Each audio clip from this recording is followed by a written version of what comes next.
अस्सलाम वालेकुम स्टूडेंट्स, मैं हूं अब्दुल कुद्दूस बेग, आपका फिजिक्स टीचर। स्टूडेंट्स, आज हम चैप्टर नंबर 4 की एक्सरसाइज के क्वेश्चंस को डिस्कस करेंगे और डिस्कस करेंगे क्वेश्चन नंबर 1, 2, 3, 4, 5 एंड 6। तो स्टूडेंट्स, लेक्चर को स्टार्ट करने के लिए चलते हैं व्हाइट बोर्ड की तरफ। डियर स्टूडेंट्स, स्टार्ट करते हैं चैप्टर नंबर 4 की एक्सरसाइज के short questions. And question number 4.1 states that a person holds a bag of groceries while standing still, talking to his friend. A car is stationary with its engine running. From the standpoint of work, how are these two situations similar? तो students, statement में mentioned है there are two different cases. First case में एक आदमी है जिसने groceries के bag को होल्ड किया हुआ है और वो एक जगह पर खड़ा है और अपने दोस्त से बातें कर रहा है। सेकंड केस में एक कार है जिसका इंजन तो ऑन है लेकिन कार रेस्ट की हालत में है, स्टेशनरी है। अब हमने बताना ये है कि from the standpoint of work means work done के लिहाज से किस तरह से ये two situations, two cases similar हैं। तो स्टूडेंट्स, हम लिखेंगे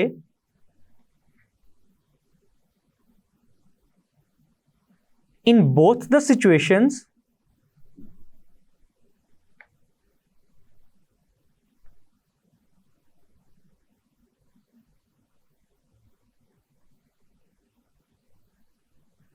there is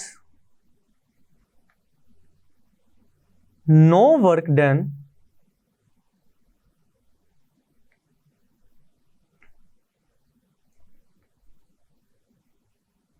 because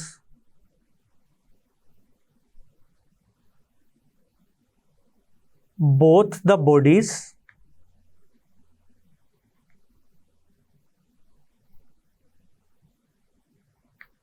have zero displacement.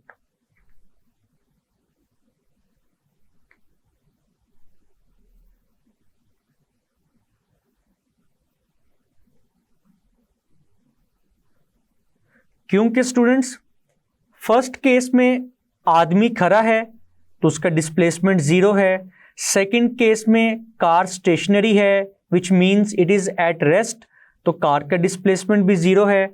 और जैसा कि आपको मालूम है वर्क डन किसके इक्वल होता है, एफ डॉट डी। और अगर हम डॉट को रिमूव करें तो हम लिख सकते हैं it is equal to F D cos theta. तो स्टूडेंट्स, फोर्स चाहे जितनी मर्जी मौजूद हो, जैसा कि फर्स्ट केस में आदमी ने बैग उठाया हुआ है तो वो फोर्स लगा रहा है, और सेकंड केस में गाड़ी का इंजन ऑन है, it means that force is there. लेकिन दोनों केसेस में डिस्प्लेसमेंट की वैल्यू क्या है, 0 मीटर्स। तो स्टूडेंट्स, फोर्स चाहे जितनी मर्जी हो, अगर डिस्प्लेसमेंट ही 0 है तो फाइनली वर्क डन की वैल्यू भी क्या होगी, 0 जूल के इक्वल। तो स्टूडेंट्स, इसीलिए हमने लिखा कि दोनों सिचुएशंस में वर्क डन की वैल्यू 0 है क्योंकि डिस्प्लेसमेंट की वैल्यू 0 है। तो एंड पे हम लिखेंगे hence no work is done in both the cases.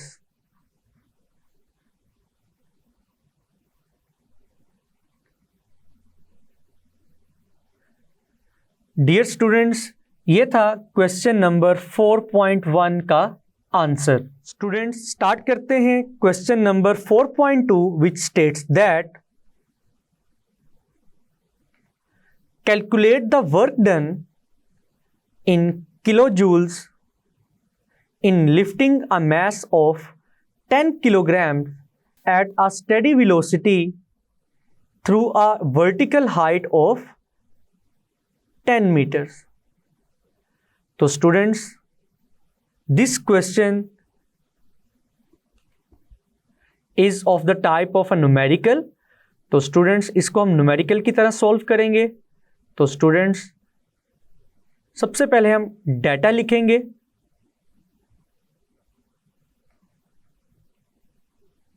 Students जैसा कि स्टेटमेंट में गिवन है, मास ऑफ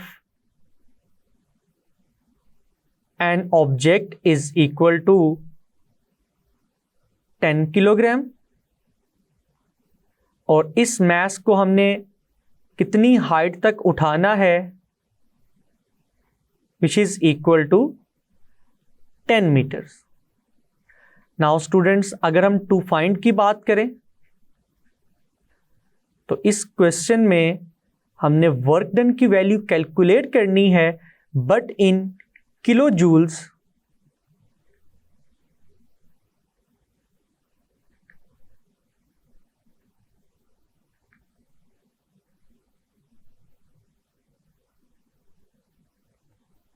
तो स्टूडेंट्स वर्क की वैल्यू को कैलकुलेट करने के लिए हम कौन सा फॉर्मूला यूज करेंगे?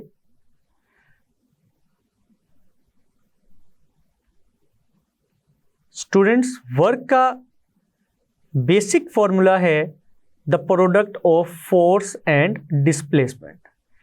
लेकिन स्टूडेंट्स एक बात याद रखिएगा, जब भी हम वर्क डन करेंगे इन वर्टिकल डायरेक्शन, तो ऑब्जेक्ट के ऊपर जो फोर्स लगेगी वो किसके इक्वल होगी? ग्रेविटेशनल फोर्स के इक्वल, जिसको हम ऑब्जेक्ट का वेट भी कंसीडर करेंगे, और वो किसके इक्वल होगा? mg के इक्वल। और स्टूडेंट्स जब किसी भी ऑब्जेक्ट के ऊपर वर्टिकली वर्क डन किया जाए तो डिस्प्लेसमेंट की वैल्यू किसके इक्वल आएगी? हाइट h के इक्वल। तो स्टूडेंट्स वर्क डन के फॉर्मूले में f की जगह हम लिखेंगे mg और डिस्प्लेसमेंट की जगह हम लिखेंगे h, और इस इक्वेशन को हम इक्वेशन नंबर 1 कह सकते हैं। स्टूडेंट्स आप डायरेक्टली भी याद रख सकते हैं। एक बात याद रख लें कि जब भी हम किसी भी ऑब्जेक्ट के ऊपर वर्क डन करें अलोंग वाई एक्सिस या फिर वर्टिकली, तो वर्क डन की वैल्यू हम कैलकुलेट करेंगे by using the formula of potential energy. तो स्टूडेंट्स वर्क की वैल्यू को कैलकुलेट करने के लिए हम इक्वेशन नंबर 1 में वैल्यूज पुट करेंगे। By putting the values in equation 1 we can find the work done. The value of mass is equal to 10 kilogram. The value of g, जो कि आपको जुबानी याद होनी चाहिए, 9.8 मीटर पर second square, and the value of height h is equal to 10 meters.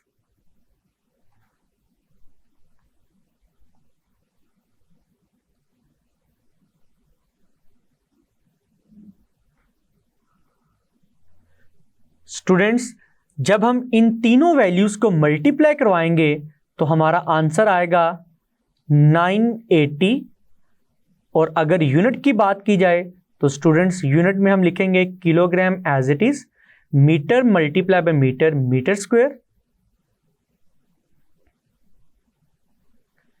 And students per second square as it is आएगा। Now students याद रखिएगा, kilogram metre square per second square किसके इक्वल होता है? जूल के equal.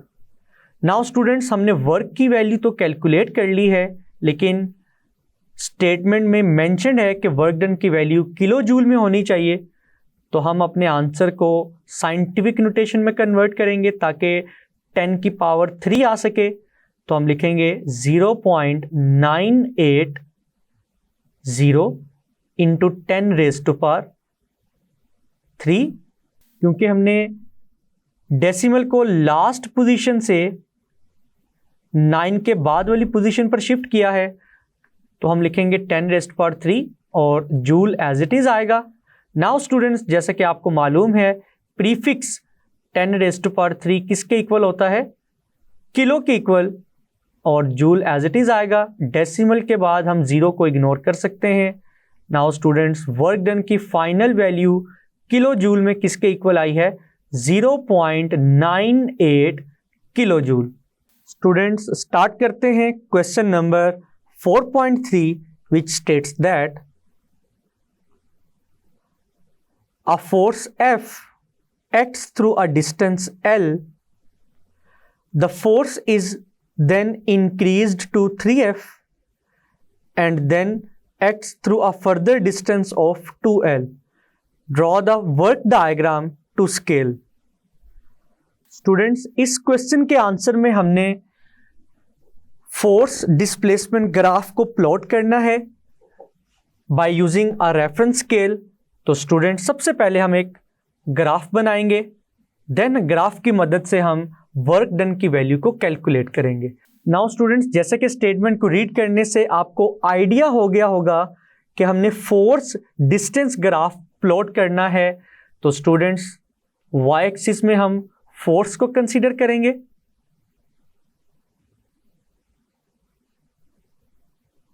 और x axis में हम डिस्टेंस को कंसीडर करेंगे। This is distance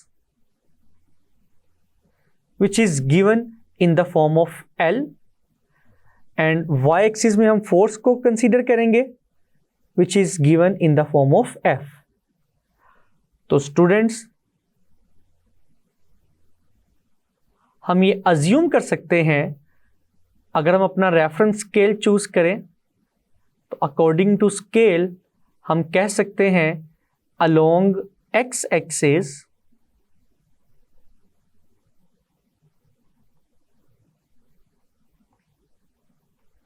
one centimetre is equal to 1L।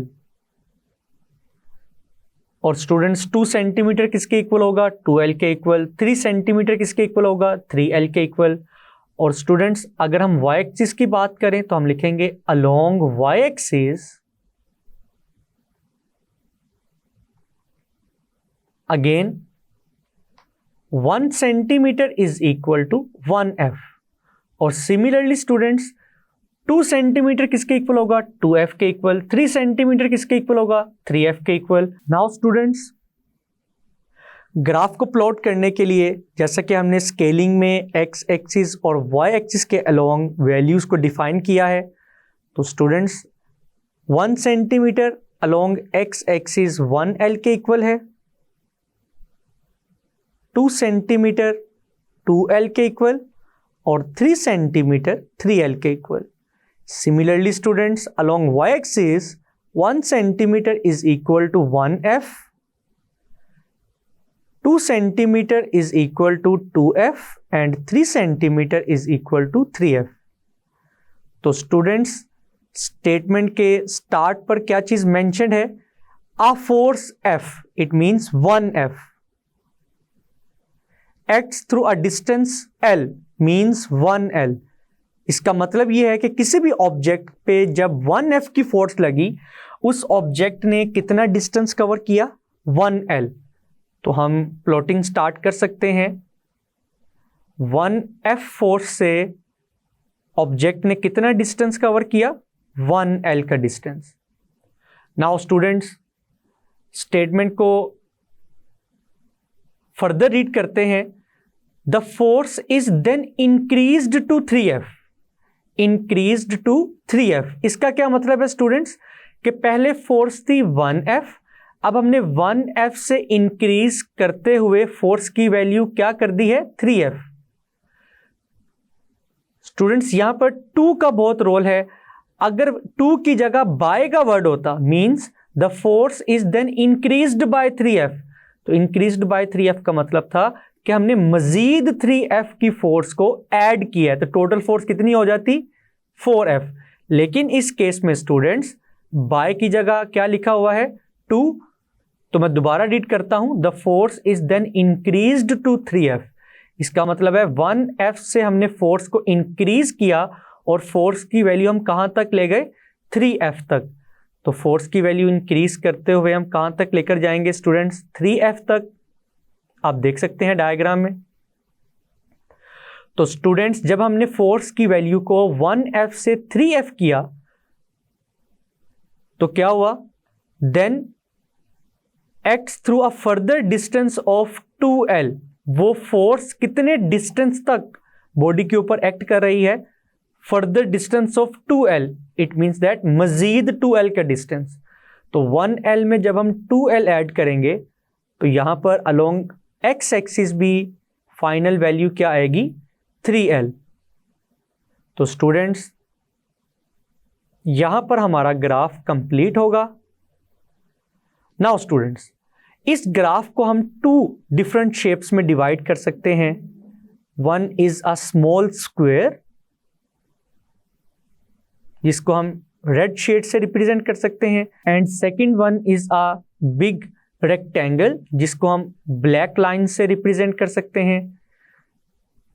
Now students, work done की वैल्यू को फाइंड करने के लिए, जैसा कि आपको मालूम है, work done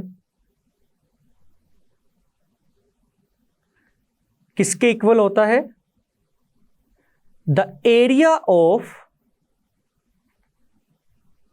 force distance graph. यहां पर फोर्स F है और डिस्टेंस L है, तो फोर्स डिस्टेंस ग्राफ का जो एरिया होगा वो किसके इक्वल होगा, वर्क डन के इक्वल। तो स्टूडेंट्स सबसे पहले हम स्मॉल स्क्वायर का एरिया कैलकुलेट करेंगे, जिसको हम A1 से रिप्रेजेंट कर सकते हैं। ये किसके इक्वल आएगा students, length multiply by breadth और विड्थ के इक्वल।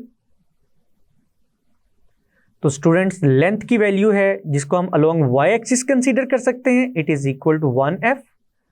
ब्रेड्थ और विड्थ की वैल्यू है along x axis is equal to 1l। तो हम स्टूडेंट्स लिखेंगे 1 multiply by 1 1fl।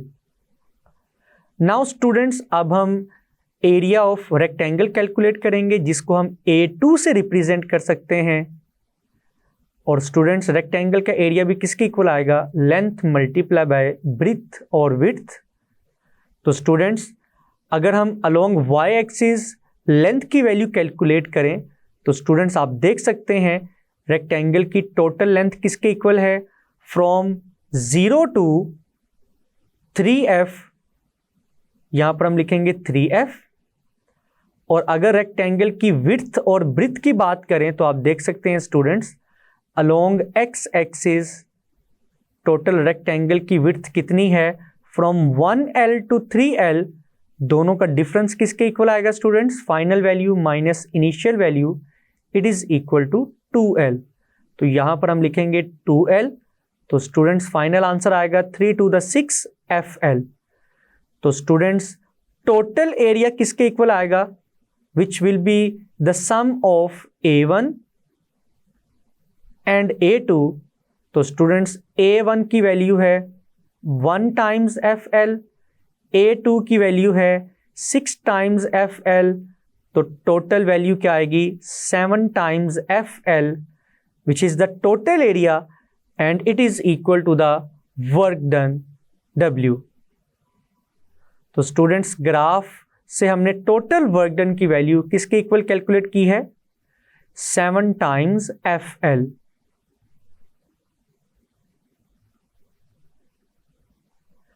Dear students, आपने देखा कि किस तरह से हमने ग्राफ की मदद से वर्क डन की वैल्यू को कैलकुलेट किया है, and this is the final answer of question number 4.3। Students start करते हैं question number 4.4, which states that in which case is more work done when a 50 kilogram bag of books is lifted through 50 centimeter, or when a 50 kilogram crate is pushed through 2 meters across the floor with a force of 50 Newton। Students जैसा कि आपको statement read करने से मालूम हुआ कि statement में 2 different cases हैं। फर्स्ट केस में 50 किलोग्राम बैग ऑफ बुक्स को उठाया जा रहा है थ्रू 50 सेंटीमीटर। तो हमने कैलकुलेट करना है कि टोटल कितना वर्क डन करना पड़ेगा। और सेकंड केस में स्टूडेंट्स एक 50 किलोग्राम का क्रेट है जिसको हम 2 metre across the floor push करेंगे with a force of 50 newton, और कैलकुलेट करेंगे कि हमें कितना वर्क डन करना पड़ेगा। और देन फाइनली हम बताएंगे कि फर्स्ट केस में ज़्यादा वर्क डन है या फिर सेकंड केस में। तो स्टूडेंट्स सबसे पहले हम फर्स्ट केस की बात करते हैं। इन केस 1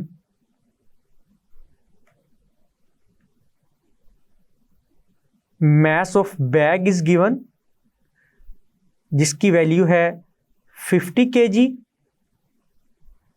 एंड स्टूडेंट्स इसको हमने कितनी हाइट तक लिफ्ट करना है, it is equal to 50 centimetre, जिसको हम मीटर में कन्वर्ट करेंगे और मीटर में कन्वर्ट करने के लिए हम वैल्यू को 100 से डिवाइड करेंगे because there are 100 centimetres in 1 metre. तो स्टूडेंट्स फाइनली मीटर में हमारा आंसर क्या आएगा, 0.5 metres. Now students work done की वैल्यू हम किस तरह से कैलकुलेट करेंगे, जैसा कि हमने चैप्टर नंबर 4 की एग्जाम्पल में भी डिस्कस किया था कि जब भी हमने वर्टिकल डायरेक्शन में अलोंग वाई एक्सिस वर्क की वैल्यू को कैलकुलेट करना है, हम वर्क की वैल्यू को कैलकुलेट करेंगे with the help of the formula of potential energy which is equal to mgh। तो स्टूडेंट्स इस केस में g की वैल्यू हम क्या यूज करेंगे, 9.8 मीटर पर सेकेंड स्क्वायर। तो स्टूडेंट्स मास की वैल्यू है 50 किलोग्राम, g की वैल्यू है 9.8 मीटर पर सेकेंड स्क्वायर और हाइट की वैल्यू है 0.5 मीटर्स। नाउ स्टूडेंट्स जब हम इन वैल्यूज को मल्टीप्लाई करवाएंगे तो हमारा फाइनल आंसर आएगा 245 और अगर हम यूनिट की बात करें तो स्टूडेंट्स यूनिट आएगा kilogram metre square per second square, जो कि किसके इक्वल होता है स्टूडेंट्स, जूल के इक्वल। तो फाइनली हमारा आंसर आएगा 245 जूल।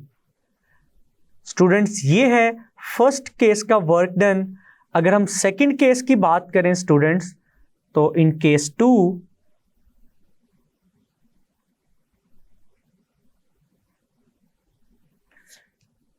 2 में स्टूडेंट्स क्रेट का मास गिवन है which is equal to again 50 kilogram and students horizontal distance की वैल्यू गिवन है जिसको हम d से रिप्रेजेंट कर सकते हैं, it is equal to 2 metres और फोर्स की वैल्यू गिवन है जिसको हम F से रिप्रेजेंट कर सकते हैं, it is equal to 50 newton. तो स्टूडेंट्स सेकंड केस में वर्क डन की वैल्यू को कैलकुलेट करने के लिए हम वर्क डन का बेसिक फॉर्मूला यूज करेंगे which is equal to the product of force and displacement. तो स्टूडेंट्स फोर्स की वैल्यू है 50 न्यूटन, डिस्प्लेसमेंट की वैल्यू है 2 मीटर्स। तो students 50 times 2 is equal to 100, unit आएगा न्यूटन मीटर। तो स्टूडेंट्स न्यूटन मीटर किसके इक्वल होता है, जूल के इक्वल। तो स्टूडेंट्स सेकंड केस का वर्क डन किसके इक्वल आया है, 100 जूल के इक्वल। तो स्टूडेंट्स आप देख सकते हैं फर्स्ट केस में ज्यादा वर्क डन की वैल्यू है, तो फाइनली हम रिजल्ट में लिखेंगे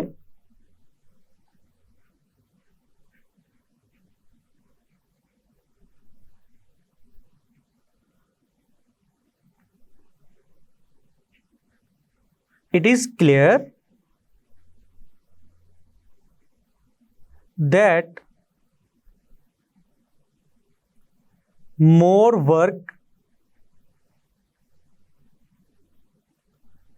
is done in first case.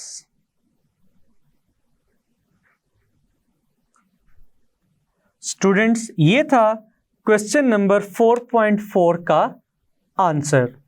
Students start करते हैं question number 4.5 which is very important. It states that an object has 1 joule of potential energy. Explain what does it mean? Means that कि students एक object है जिसके अंदर 1 joule potential energy मौजूद है।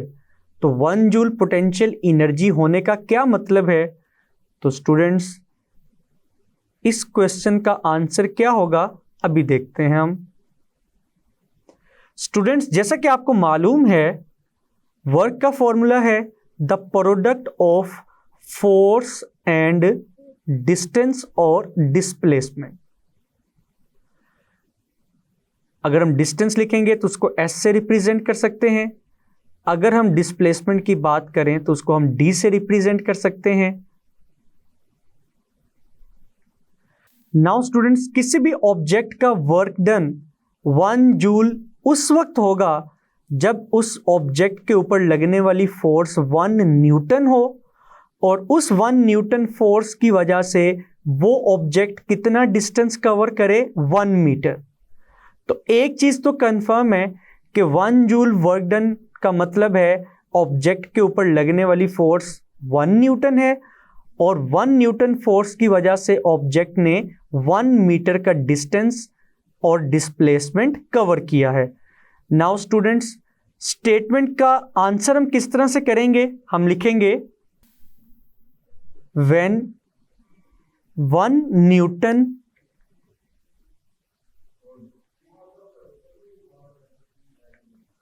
force is applied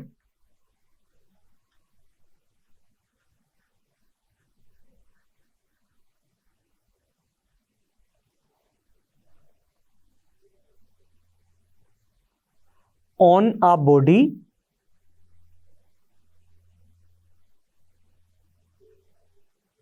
in lifting it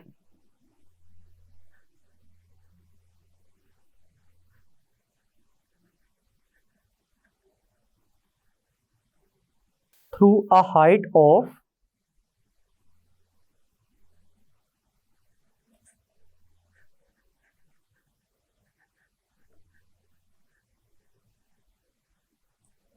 1 meter,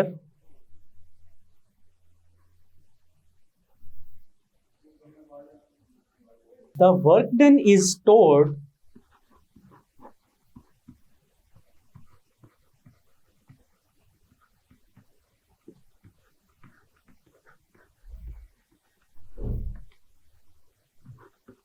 in the body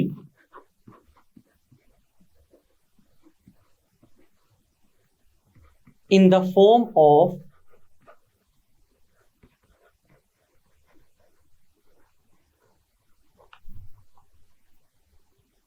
potential energy which is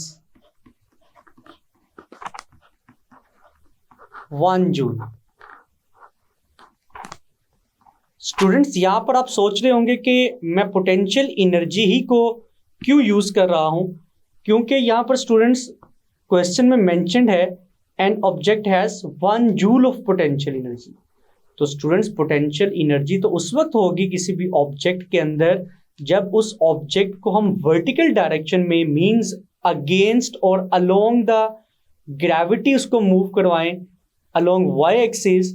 तो किसी भी स्टोर्ड एनर्जी को, स्टूडेंट्स यहां पर आप सोच रहे होंगे कि मैं पोटेंशियल एनर्जी ही को क्यों यूज कर रहा हूं, क्योंकि क्वेश्चन में मेंशन्ड है an object has 1 joule of potential energy. तो students, potential energy is the stored energy which is due to the position of an object in a gravitational field. तो स्टूडेंट्स, पोटेंशियल एनर्जी उसी वक्त होगी जब हम object को lift करेंगे along और अगेंस्ट द ग्रेविटी। तो स्टूडेंट्स, ऑब्जेक्ट के अंदर 1 joule of potential energy stored है, तो हम आगे लिखेंगे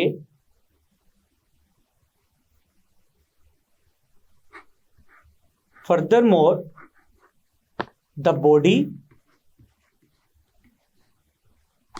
has the ability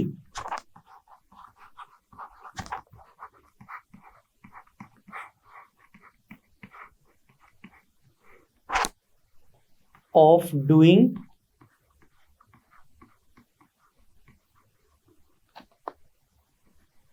1 joule of work done.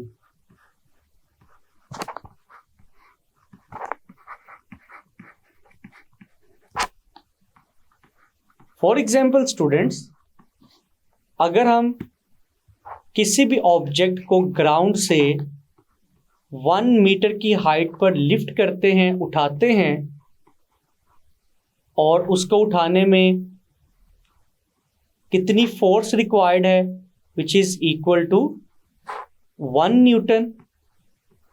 तो स्टूडेंट्स, जब ये ऑब्जेक्ट किसी सर्टेन हाइट पर मौजूद होगा due to the 1 joule of work done, तो वो वर्क डन इस ऑब्जेक्ट के अंदर स्टोर होगा in the form of potential energy, जिसकी वजह से अगर हम इस ऑब्जेक्ट को इस पॉइंट से रिलीज करते हैं तो वो इसी वर्क डन की वजह से डाउनवर्ड डायरेक्शन में मूव करेगा, मींस ये वर्क डन करेगा। स्टूडेंट्स, ये था क्वेश्चन नंबर 4.5 का आंसर। स्टूडेंट्स, स्टार्ट करते हैं question number 4.6, which states that a ball of mass m is held at a height of h1 above a table.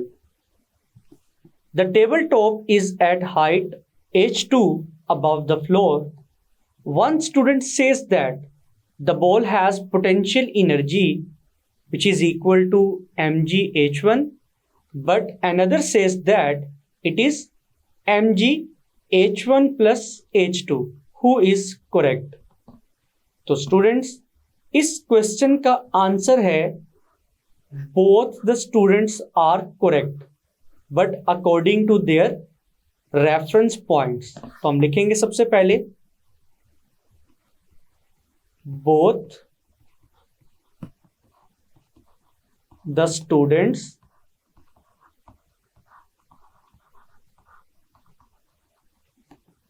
Are correct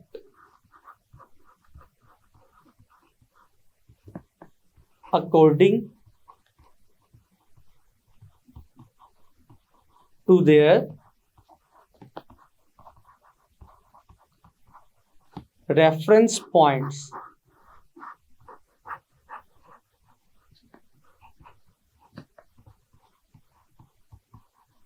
अब सबसे पहले हम क्वेश्चन की स्टेटमेंट को समझने के लिए एक डायग्राम बनाएंगे, देन हम रीजन में लिखेंगे कि किस तरह से दोनों स्टूडेंट्स करेक्ट हैं।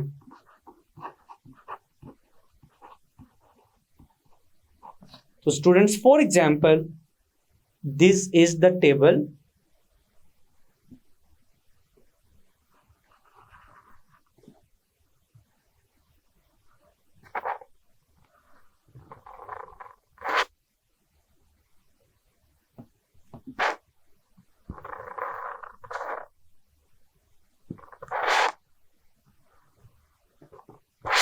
और students, this is the ball जिसको हमने टेबल से h1 की हाइट पर रखा हुआ है, लिफ्ट किया हुआ है from the surface of the table.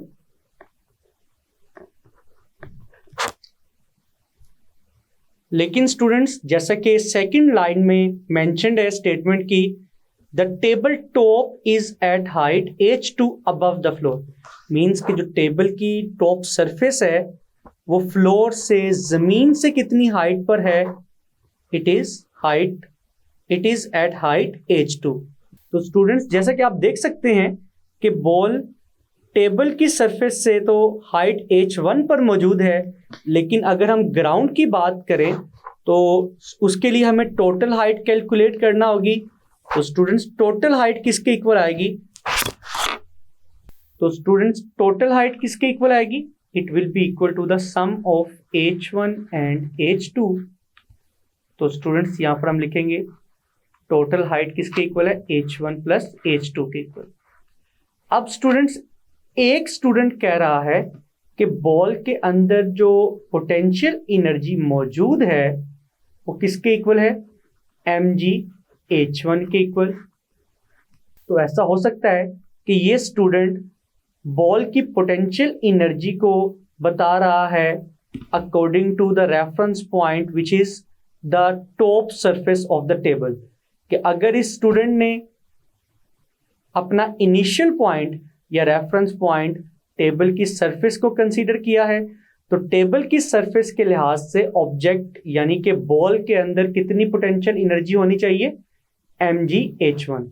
लेकिन स्टूडेंट्स, सेकंड स्टूडेंट कह रहा है कि बॉल के अंदर पोटेंशियल एनर्जी की वैल्यू mgh1 नहीं है, बल्कि कितनी पोटेंशियल एनर्जी मौजूद है, mgh1 प्लस h2। तो स्टूडेंट्स, अगर हम एक लम्हे के लिए ये सोचें कि हमारा स्टार्टिंग पॉइंट यानी कि रेफरेंस पॉइंट है ग्राउंड फ्लोर, तो ग्राउंड यानी कि फ्लोर से, ग्राउंड यानी कि जमीन से अगर हम इस बॉल तक की हाइट, टोटल हाइट मेजर करें, जो कि किसके इक्वल है, h1 प्लस h2, तो इस हाइट के लिहाज से बॉल के अंदर टोटल पोटेंशियल एनर्जी किसके इक्वल होगी, mgh1 प्लस h2 के इक्वल। तो स्टूडेंट्स, आप देख सकते हैं कि दोनों स्टूडेंट्स अपने अपने रेफरेंस पॉइंट्स के लिहाज से बिल्कुल करेक्ट हैं, बिल्कुल ठीक कह रहे हैं कि ऑब्जेक्ट के अंदर, बॉल के अंदर पोटेंशियल एनर्जी की वैल्यू mgh1 भी हो सकती है और mgh1 प्लस h2 भी हो सकती है। तो स्टूडेंट्स, हम इसको किस तरह से एक्सप्लेन करेंगे, हम लिखेंगे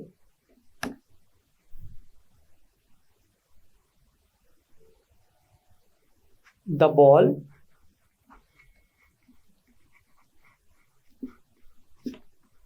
is at height h1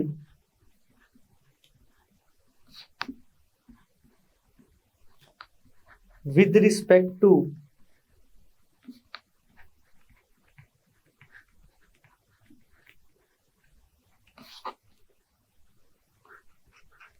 the table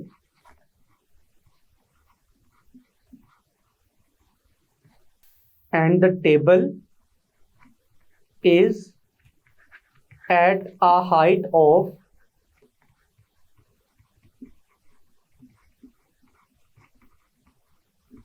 h2 with respect to the ground।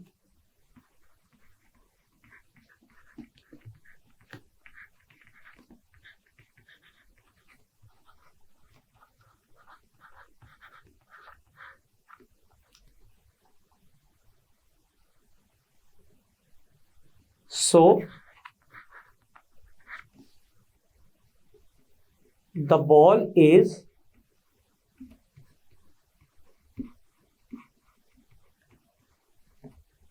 at a height of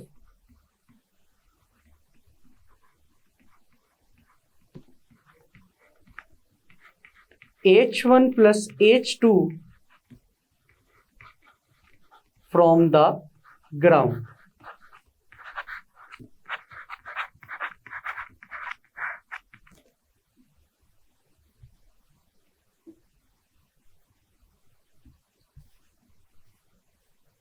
Therefore,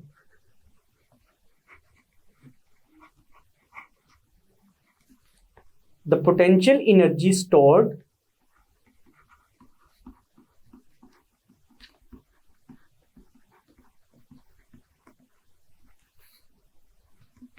in the ball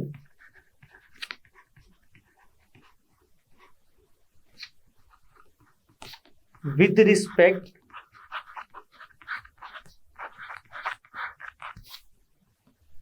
to the top of the table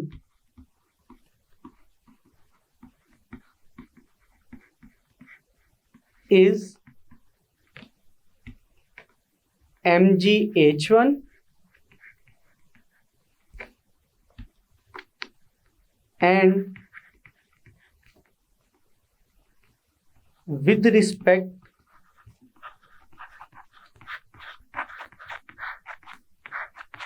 to the ground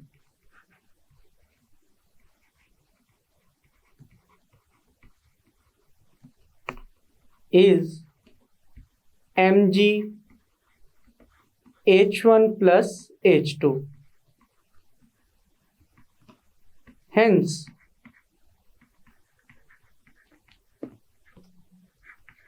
both the students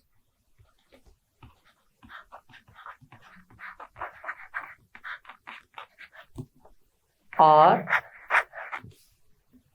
correct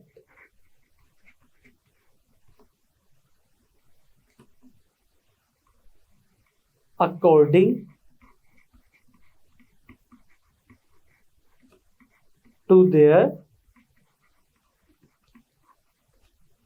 reference points.